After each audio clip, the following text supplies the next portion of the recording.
Ya ibadallah, usikum wa iyaya bittaqwallahi wa ta'atih, faqad fazal muttaqun, wa tazawwadu fa inna khairaz zadi taqwa. Wahai hamba-hamba Allah, saya berpesan kepada kamu dan kepada diri saya sendiri supaya bertakwa kepada Allah dengan mengikut segala perintahnya dan meninggalkan segala larangannya. Maka sesungguhnya berjayalah di dunia dan akhirat orang-orang yang bertakwa kepada Allah. Carilah bekalan, sebaik-baik bekalan bagi kehidupan dunia dan akhirat ialah bertakwa kepada Allah. Seterusnya marilah kita menyempurnakan ketakwaan kita kepada Allah Subhanahu wa taala dengan mendengar ayat-ayat Al-Quran yang memberi peringatan kepada kita, khususnya ayat peringatan pada seluruh umat Islam. Firman Allah Ta'ala, وَلَا تَكُونُوا كَالَّذِينَ تَفَرَّقُوا وَاخْتَلَفُوا مِنْ بَعْدِ مَا جَاءَهُمُ الْبَيِّنَاتُ وَأُولَئِكَ لَهُمْ عَذَابٌ عَظِيمٌ. Dan janganlah kamu jadi seperti umat di zaman dahulu yang berselengkah dan berpecah sesama mereka setelah datangnya keterangan-keterangan daripada Allah, dan bagi mereka azab yang sangat pedih. Berhubung dengan ayat ini, Rasulullah sallallahu alaihi wasallam mengingatkan umat Islam dengan beberapa hadis. Di antaranya, wa tafarraqat banu Israil ba'da Musa ila 71 firqah kulluhum fi an-nar illa wahidah, wa tafarraqat ba'da Isa ila 72 firqah kulluhum fi an-nar illa wahidah, wa tafarraqat ummati ila 73 firqah kulluhum fi an-nar illa wahidah. Kaum Bani Israel berpecah selepas wafatnya, meninggalnya, matinya Nabi Musa alaihi salam kepada 71 kumpulan. Semua dalam neraka malaikat satu. Mereka berpecah lagi selepas Nabi Isa diangkat kepada 72 kumpulan. Semua dalam neraka malaikat satu. Dan umatku berpecah kepada 73 kumpulan. Semua dalam neraka malaikat satu. Lalu para sahabat bertanya, "Man hum ya Rasulullah?" Siapakah yang satu itu, yang selamat itu, wahai Rasulullah? Sabda Rasulullah SAW, "Hum ma ana alaihi wa ashabi." Mereka ialah orang yang mengikut ajaranku dan ajaran sahabat-sahabatku. Dalam hadis yang lain, sabda Rasulullah sallallahu alaihi wasallam, "La tarji'u ba'di kuffara yadribu ba'dukum riqaba ba'd." Jangan kamu menjadi kufur, engkar, melawan Islam selepas aku tidak ada lagi. Nanti kamu berbalah memancung leher di antara satu sama lain. Itulah pesanan Rasulullah sallallahu alaihi wasallam kepada umat Islam supaya bersatu dengan ajaran Islam, petunjuk daripada Allah Subhanahu wa taala. Apabila Rasulullah sallallahu alaihi wasallam telah berjaya menyatukan umat Islam yang terdiri daripada berbagai-bagai kabilah Arab yang ta'assub dengan kabilah dan keluarga masing-masing, berperang di zaman jahiliyah dengan petunjuk Islam, segala rasa permusuhan dengki hilang dalam hati mereka. Mereka bersaudara di atas nama Islam. Maka bersatulah di kalangan Muhajirin dan Ansar. Bersatulah di kalangan Aus dan Khazraj.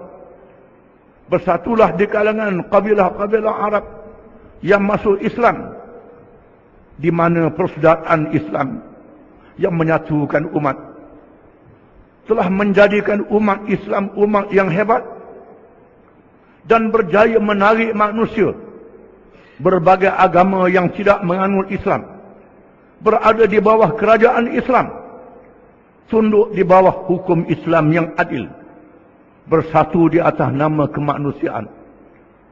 Kecuali manusia yang menolak sifat-sifat kemanusiaan, mengangkat senjata menentang Islam.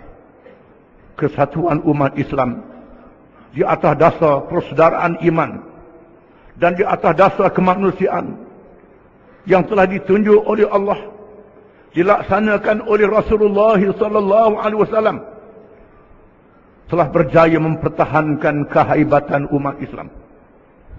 Sehingga usaha yang dilakukan oleh musuh-musuh Islam di zaman dahulu gagal memecah dan melemahkan umat Islam.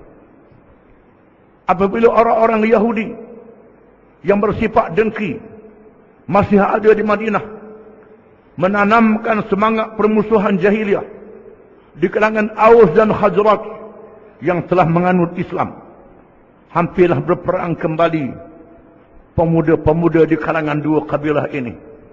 Apabila mereka mendengar firman Allah Ta'ala, wa'tasimu bihablillahi jami'an wa la tafarraqu, berpeganglah kamu semua dengan tali agama Allah, jangan kamu berpecah belah. Mereka bersaudara di antara satu sama lain.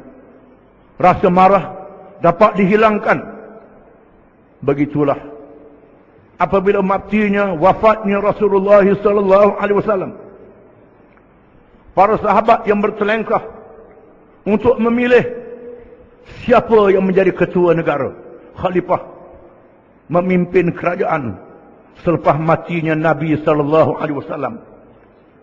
Perbalahan yang tegang berlaku di antara keluarga Nabi, kalangan Muhajirin dan kalangan Ansar. Apabila mereka mendengar sabda Nabi sallallahu alaihi wasallam, ala immatu min Quraisy, pemimpin hendaklah dipilih di kalangan Quraisy, merupakan kabilah yang paling kuat di kalangan kabilah yang menganut Islam, untuk memimpin negara. Maka mereka memilih Abu Bakar As-Siddiq radhiyallahu anhu, melangsungkan pemerintahan Umar, Utsman dan Ali radhiyallahu anhum. Walaupun di zaman Khalifah Abu Bakar radhiyallahu anhu mereka menghadapi kepungan kabilah-kabilah Arab yang murtad keluar daripada agama Islam, yang disokong oleh dua kuasa besar dunia, Parsi dan Rom. Namun murtad dapat dipadamkan. Bahkan di zaman Umar bin Khattab, mereka berjaya menjatuhkan dua kuasa besar dunia, Parsi dan Rom. Dan umat Islam menghadapi bencana selepas dibunuh zalim akan Sayyidina Utsman bin Affan radhiyallahu an, fitnah yang besar yang melanda umat Islam sehingga menyebabkan peperangan di kalangan orang-orang Islam yang melibatkan para sahabat radhiyallahu anhum. Apabila isteri Nabi sallallahu alaihi wasallam, Ummul Mukminin Aisyah radhiyallahu anha, Zubair bin Awam dan Talhah bin Ubaidillah radhiyallahu anhuma memimpin bala tentera untuk memerangi Sayyidina Ali. Apabila Muawiyah radhiyallahu an memimpin bala tentera untuk memerangi Sayyidina Ali kerana salah faham dalam pembunuhan Sayyidina Utsman bin Affan radhiyallahu an. Bila ditanya Sayyidina Ali karramallahu wajhah, amusyrikuna haula, adakah mereka itu orang-orang musyrikin? Sayyidina Ali kata, la, tidak. Hum mu'minun fa innahum yashhaduna Allah, yashhaduna an la ilaha illallah. Mereka adalah orang-orang Islam, mereka mengucap dua kalimah syahadah. Dia tanya lagi, amunafiquna haula, adakah mereka itu golongan munafiqin? Sayyidina Ali menjawab, la, fa innahum yadhkuruna Allah, mereka ingat akan Allah. Mereka mendirikan sembahyang macam kita. Lalu mereka tanya Sayyidina Ali, "Man-hum?" Siapa mereka? Sayyidina Ali menjawab, "Hum ikhwanuna baghaw alaina." Mereka adalah saudara-saudara kita yang telah memerangi kita. Sayyidina Ali karamallahu wajhah telah berjaya memimpin negara dan akhirnya mengalahkan kumpulan-kumpulan yang menentang. Dan pemerintahan Islam selepas itu telah berjaya disambung ke seluruh pelosok dunia, berdakwah, menarik berbagai-bagai bangsa menganut agama Islam. Umat Islam dapat disatukan dengan Islam.